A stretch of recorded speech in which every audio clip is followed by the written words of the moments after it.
Hey, y'all, in this episode of the Carolina Chuck podcast, we're going to talk to Herbert Cowboy Coward. He's famous for the cult classic movie Deliverance. Now, if you haven't seen Deliverance, it's where Burt Reynolds, he's one of the more famous actors in the movie. Him and a group of friends, they go on a canoe trip and run into some hillbillies in the woods, and things get kind of wild. It's where the pretty epic line, "You got a pretty mouth," comes from, and actually Herbert delivers it. I met Cowboy through my dad, David Winburn. They're actually really good friends. My dad ended up meeting him somehow years ago, and they connected. My dad started taking him on canoe trips. He's picked him up and drove him all around the country. They've been to Niagara Falls, North Dakota, all over the place. The reason it took me a while to publish this podcast leads me to because Herbert passed away a few days after we recorded. We recorded it on a Sunday, and he passed away that Wednesday. He and his old lady Bertha, their service squirrel, they're all passed away in a car accident, leaving a doctor's office. In this podcast, you'll actually hear them interacting just days before they passed away, so it's pretty shocking. And I just didn't feel, I just didn't feel like sharing it right away. So now I'm pretty sure my dad would like to hear it. So y'all sit back, check it out. We're going to talk about how he got his start in acting, how he was in a couple of movies, TV shows, and how he's really good friends with Burt Reynolds. And he's a real interesting hillbilly old dude, man. Check him out. So y'all be good. Peace out.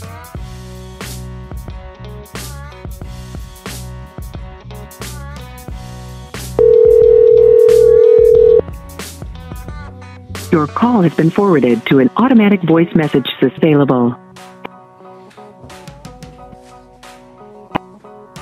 Herbert Cowboy. Hey, what's up, Cowboy? It's one of them big technology jobs. And I didn't hear it just right. Yeah. I got my wood in, and I went over to wood pile and throwed some across. And I try to do everything that needs to be done outside. Yeah, because when that sun goes down. If you have somebody come and help you, they care all pay for what you got. They do. Sure do. Heck, dude. That girl left her cardboard out there last night when she got home, and she had a bottle of medicine in it, and somebody got hit last night. Damn. Yeah. I've got cameras up, but they ain't angled in the right place. I've got a whole new set of coming. And there'll be a man coming out of South Carolina to put them up, but right now it's way too cold to put anything up. I know, it's getting cold. So, hey, do you mind if I record you for a little bit? Well, I know. You go right ahead, and something you want to chop out, you chop it out. All right, you know? man. Now, you just tell me what you want to say and ask me about it. All right, well, let me start. I'll just introduce you. So we got Herbert Cowboy Coward on the line with us. And yeah. And look, last time you see me, Cowboy, I've moved up to New York, and I've adopted a nickname of my own. They call me Carolina Chuck up here. Huh. I mean, what kind of a job have you got? Man, I do car sales, and when I got up here, they said, "Man, you sound different, so let's put you on the radio." So I started. Okay, that sounds good. Yeah. Yeah, I started. Well, I'm Herbert Cowboy Coward. A lot of people calls me Squirrel Man because years ago I couldn't talk plain and stuttered real bad, and when I got my first squirrel, well, it leveled out, and the only time I do it now, I get real mad or nervous. But you had a squirrel with you last time I seen you. Yeah, and this woman wrote a whole bunch of children's books about me. I'm the man who can talk to the animals. And yeah, that's what they say. But I can tell a cowgirl I can tell a cowgirl to get down on my knees, and she'll get down on my knee and sit there. Somebody sits down beside of me, I'll tell her to get up and take a picture with her. And then when they get done, I'll tell her to get back down here on Daddy's knee. So when you going to sit down? So you got you said you got 3 squirrels left? That's what I've got now. I've got a little flying squirrel I got from Jody Medford 10 years ago. Dang, You go and sit down there, Ma. How long do squirrels hang around? Well, I had one we called Angel. Angel lived about 16 years. I was just watching a YouTube video. You want me to help you in there, Mama? Hold on just a minute. I'm going to help bring her chair. Do your thing, buddy. Okay, hold on to me, Mama. You got me? All right, that's right, honey. I help her and she helps me. Good. I told her to get in her chair and sit down, and I got a big old pack of pork chops I'm going to tear apart. Huh? Okay. Oh, well, you go and sit down. I'll check out in a minute. I'm doing this interview from New York. Have you got it made? Okay. All right. It'll be right here. Yeah, I've had several squirrels over the years. But the one called Cowgirl, this is the only one that get on people's shoulder. Yep. And the one we named Angel, somebody at church named it because they go to church every Sunday, but this morning they canceled church. It was cold. Yeah. Y'all getting a lot of snow? No, not a whole lot, but a whole lot of cold. And it's a hurting cold. It's different than the average cold. Cold. It just hurts your bones all the way through. I know. I've had shoulder surgery, and I can feel it when it gets cold, dude. I got screws in my shoulder. I can feel it. Yeah, and them screws don't feel good, do they? Heck no. Well, I've had my knee replaced, and I've had a hernia down where I get them down out chairs with my knee fixed. And I had my hip replaced years ago when we was doing a TV show called Hillbilly Blood. Yeah. Items that you have around your house you ordinarily you'd throw away. I would expand and explain to people how to use them. Like if you was off in the country and you run out of gas and you had a gallon of good old white liquor in the car, you pour it in the car and the car would run off of that white liquor. Good old moonshine. Oh, man. Yeah, I had to run off that. So we told people how to use that and how to take about 3 batteries and put them together and make a welder out of it. And a lot of stuff like that. I seen a few episodes. For 2.5. You did? Yeah. Yeah, my daddy showed me. Yeah, he records a lot of stuff, bless his heart. he's me and him have been everywhere and done everything. You heard that old song. I know. I was watching some of his videos before I called you. Yeah. And we've been everywhere and done everything. And I guess he's still got that property up in her. I believe in Alaska. Yeah, he's got a place in Alaska, a place in North Dakota. Well, I had him for a while, that place in North Dakota, and traded back to him. Yeah. He had that little piece of land up in West Virginia. Yep. And we thought it was this whole little valley, and it ain't no bigger than a backyard, hardly. Yeah. I went up there and was supposed to help him clear it out, and I was like, dude, we're gonna need more than just a couple of axes. Yeah. I know they wasn't a half acre of it. Yeah, it was itty bitty. No, about a quarter of an acre of it. Goodness gracious. Well, anyway, it's setting up our but anyway, what do you want me to? What do you want me to do advertisement for? So, I'm starting this YouTube thing, and I've got a lot of stuff going on Facebook. But I was just going to ask you about, I guess let's talk about what you're famous for, and that's you've been. The movie Deliverance, yeah. Yeah. I used to be a gunfighter at Ghost Town. That's a tourist attraction place. Been closed down for 2 or 3 years. Now, And I was a gunfighter up there. Ghost Town's kind of like Tweesey Railroad, right? Something like it, except it's way, way bigger. Really? And it's way bigger. We used to put a gunfight on every hour on the hour. And rain or shine, sleet or snow, it went on. Really? I've hit the ground a many a time. I've been shot in the side with a live buckle. You got shot for real? Yeah. What? Yeah, they had a guy probably named Albert James. And Albert always reading the old books on the old West, and he got to believing that he's an ancestor of Jesse James. That's a long story. You don't even know that guy.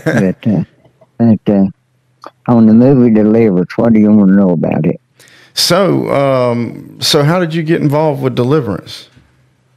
Well, I know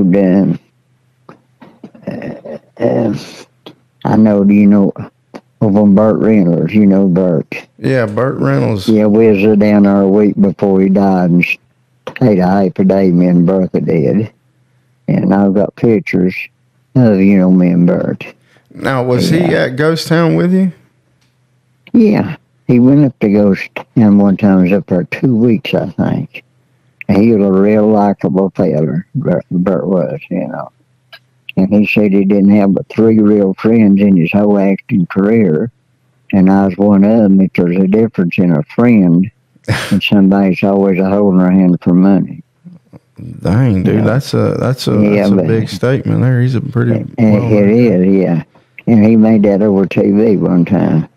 Dang.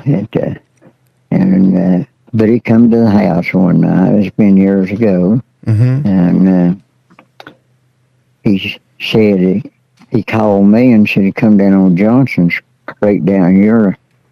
I landed my plane down here and come down here and get me. I said, ain't no airport down there. He might have been maybe 15 years ago, but ain't there. Well, I guess I landed in a cow pasture then. I went down there and got him, and he stayed all night with me and took him back down his plane, and he took it up and just run right over the fence, Yeah. But, old Bert, he was a good one. I loved him to death. But they was over there filming that movie, Deliverance, and the phone rung, and it's Bert. And Bert said, in Hollywood, they auditioned, I think, 75 or 80 people for this part. And I told him it should be perfect for him and Dan Blocker. And Dan said, and he said, when you get over here, he said, they'll ask, at the producer last, she'd act like you're mad and hurt and disappointed. And he said, when he does, you just do whatever you want to. Yeah. So when he come to the part where he said, that is that as mad as you can act, I just drawed back and swapped him on. He said, you got the part. I can't read and write, so they give me a recording, and they recorded my part all on the little tape recorder. That was on Saturday, and over Monday morning we were supposed to get out there shooting. So by Monday morning I had it all in my head. Holy moly. Playing that tape over and over and over and over. But that was a good experience for me. No, I went off that cliff. Oh, yeah. Ask me what you want to ask me. Yeah, no, I was going to say, when I was a kid, I watched that movie with my dad, right? And and when your scenes came up, I had to cover my eyes. It was pretty wild. So I seen it when I was a kid.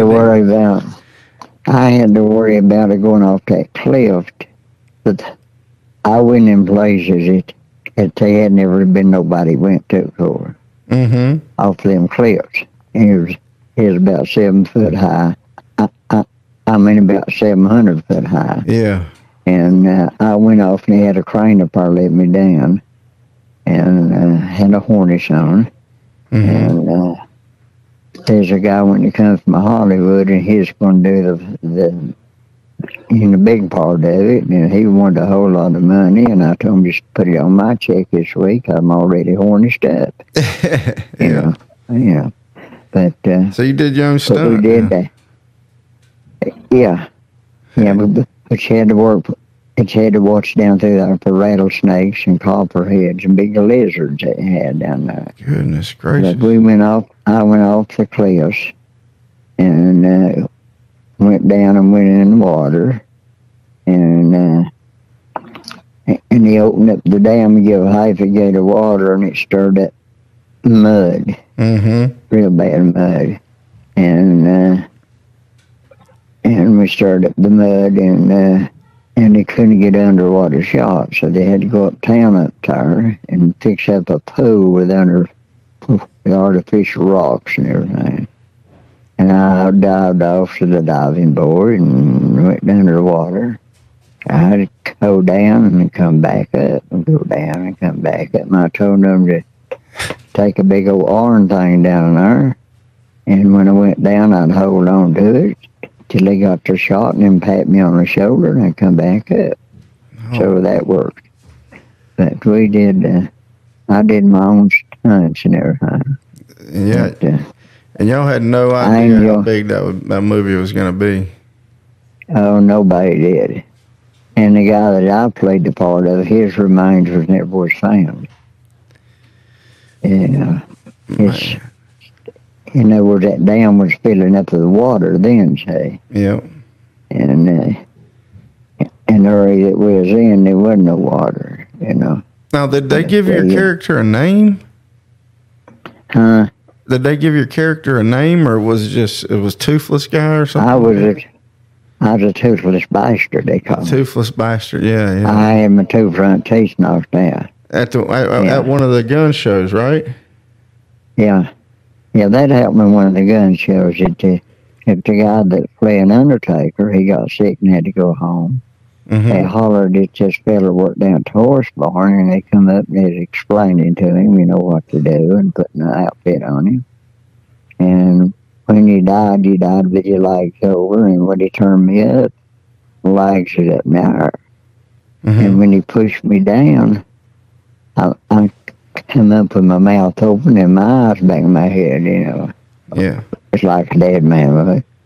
And he pulled out his pistol and knocked my two front teeth out. Son.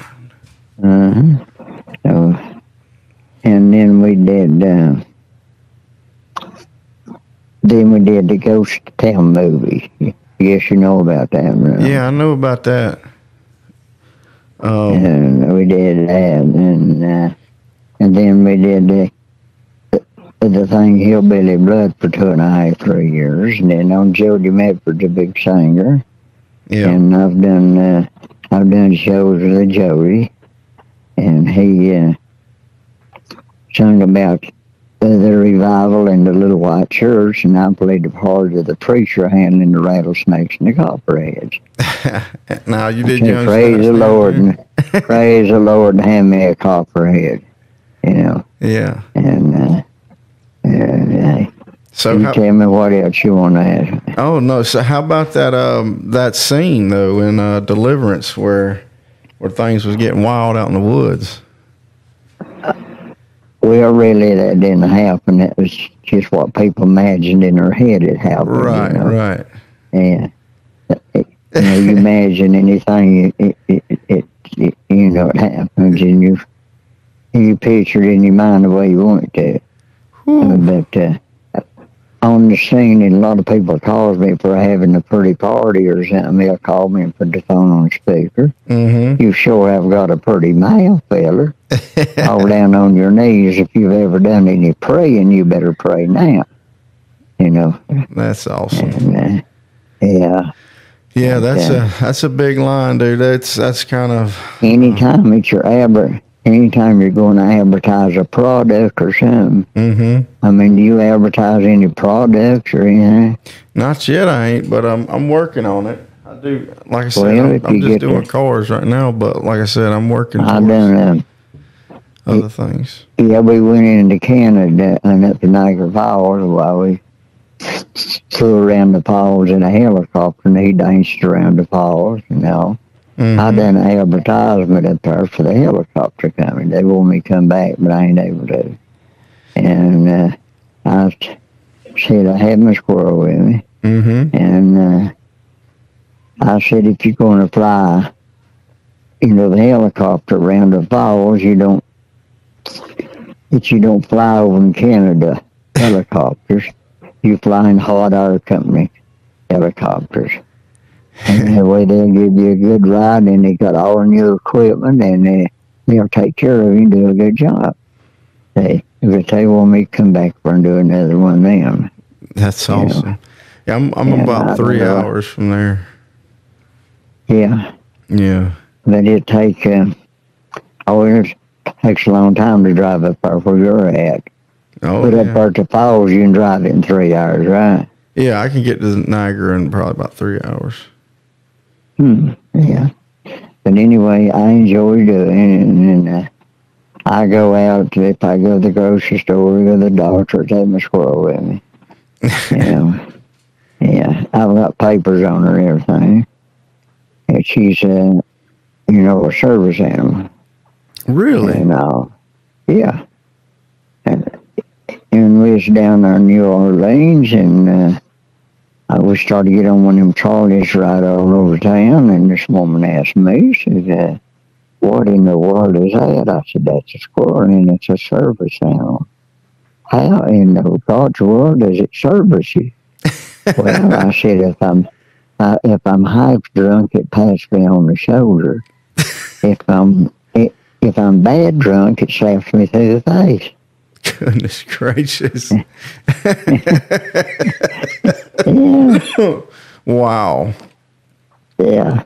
We've been, me and your daddy's been everywhere and done everything about it together, but he's in bad shape now, Daddy.